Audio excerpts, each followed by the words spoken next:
and it's one of those Islamic discipline which is a combination of Islamic plus rational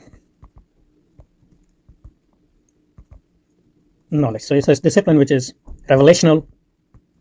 as well as rational. Um, and within Islam, like every other Islamic discipline,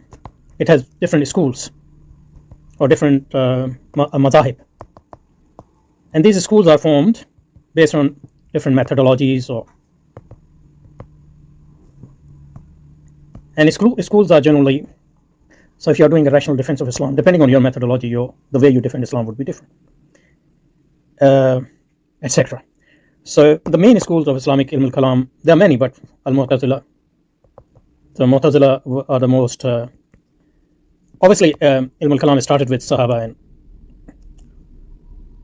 like at the implicit level, and the Prophet ﷺ himself, and Sayyidah Aisha, Sayyidah Khadija al-Kubra alayhi salam,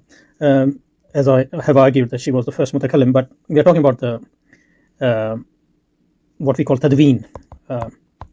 development of discipline on the formal basis. So Mu'tazila, then you have al-Ashaira, and all these schools have schools within them, and then they have a history as well. Al-Maturidiyya, and then you have Hanbali school, and then you have schools within Shia ilm al-kalam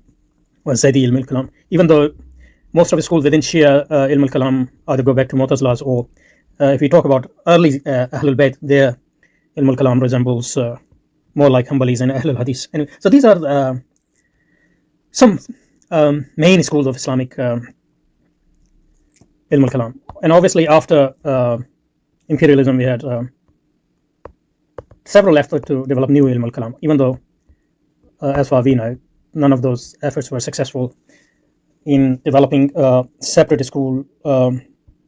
most modern ilm al-kalam is a continuation of old schools of ilm al-kalam in various gaps,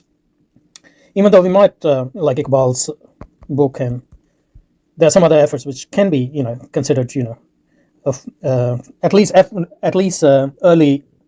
or preliminary efforts to establish a new school of ilm al-kalam. Okay,